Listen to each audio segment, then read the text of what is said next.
Hey everybody, I just want to give you guys a quick update.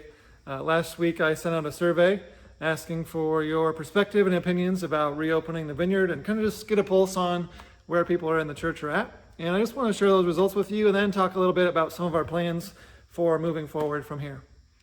So first of all, the question that we're all wondering is, when is the Vineyard going to open up again for public services? Now in the survey I gave a couple options. I said May 31st, June 14th, too early to tell, or other, where you could write in a comment. And actually the majority of people said they felt like it was too early to tell. You know, that it might be an earlier date, it might be a later date, but right now we just don't know. You know, things are opening and we just need some more time. It's too early to tell, just pick a specific date. Another interesting thing from the survey is that most parents felt like they would keep their children home with them, even if Vineyard Kids was open with some social distancing guidelines and stuff in place. Parents really felt like, you know, I feel like I'll keep my kids at home until I feel it is safe. Also, another interesting thing, most people felt like they would be more comfortable going to church than to a life group. People thought going into someone's home was maybe a little too early as well. And so, you know, those are just some of the key findings of the survey. And really, as I expected, we have a diverse church with a lot of different diverse viewpoints, and so those perspectives and diverse opinions were really represented in the comments and in the feedback. So again, I want to thank you for taking the time to share your perspective. I did read those things very carefully and prayerfully considered all those inputs and comments as we make our decision for what we're going to do moving forward. And so what that decision is right now is that I agree with most of you that it really is too early to tell on when we're going to reopen the church. Again, it might be sooner, it might be later, but I really want to see how things go with reopening the rest of the state and how the number of cases and the number of deaths respond. It might take a couple weeks to kind of see what are the impacts of that. For us as a large church, multi-generational, I just feel like at this time the risk is just too big to have a lot of people gathering in our building in a close space. And, you know, really, we are a dynamic, multi-ethnic, multi-generational community on a mission to serve and to save our cities by following Jesus Christ. That is our vision. That's what God has assigned us to do.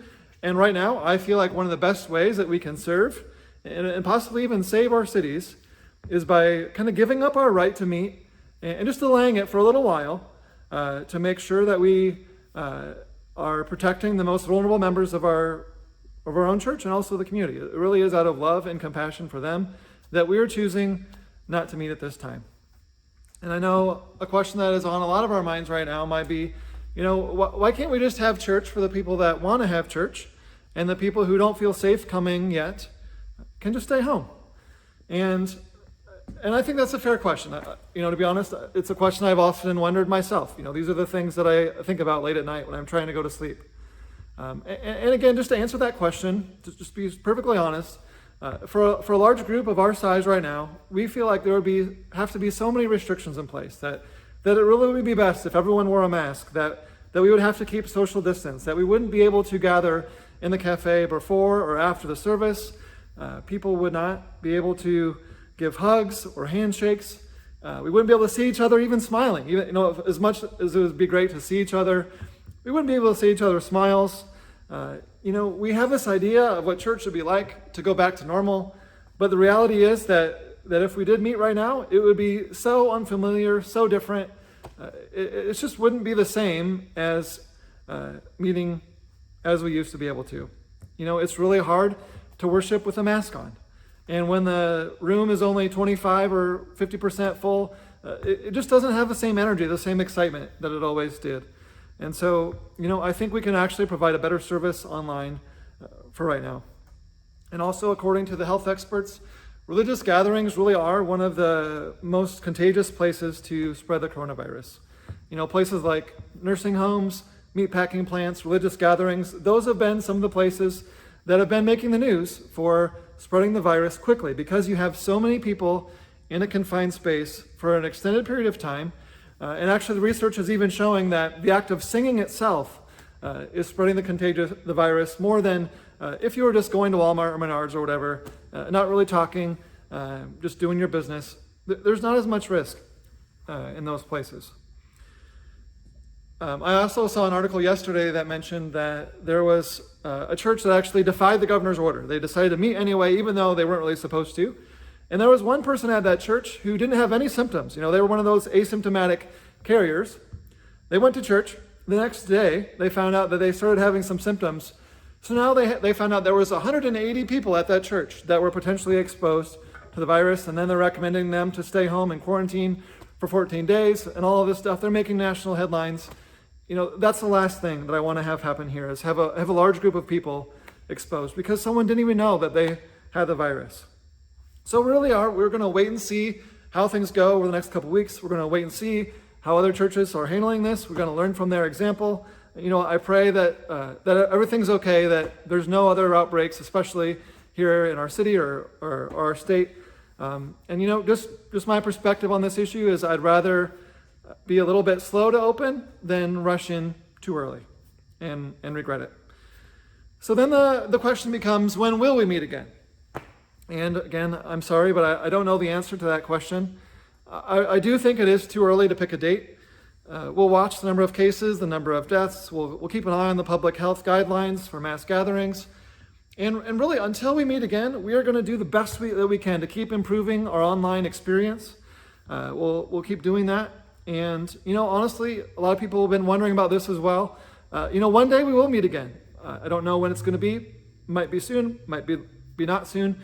But we are going to continue the online live service so that people who don't feel comfortable meeting in person yet will still be able to worship with us. It's really important to me that we be able to offer that for our people who aren't able to make it in person. So that's just sort of a few updates on the survey. And I'm excited to share a few things that I think will help. So I know that, again, many of us are really missing gathering in person. We want to see each other. And so we want to create a space to be able to do that. And so we are going to have an outdoor worship night on June 7th at 6 o'clock. So what that's going to look like, we're figuring out the details still, but people can drive in with their cars. We'll be out in the parking lot. We'll be outside. There will be room to have distance between us. And you can get out of your car, stand in front of your car, worship. We'll get to see each other, wave, and worship together outside. We think that'll be an awesome experience and a way for us to gather together without being in a large group inside of the church. So mark your calendars for that, June 7th at 6 o'clock p.m. Another thing that we always look forward to around this time of year is Community on a Mission Day. And, that's just something that we're not willing to give up. We think we can do Community on a Mission Day. We're going to do that on June 20th. There might be a few things that we don't do, kind of have to mix things up a little bit. But there are a lot of ways that we can still serve the community. So we're gonna do that on June 20th. That's something that you can mark on your calendar as well. Save the date and look for ways to be able to sign up for a team for Community on a Mission Day.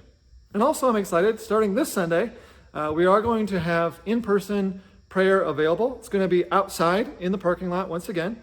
So it'll be after our online services. If you want to drive up to the Vineyard and have someone pray for you, again, it'll be outside and from a distance.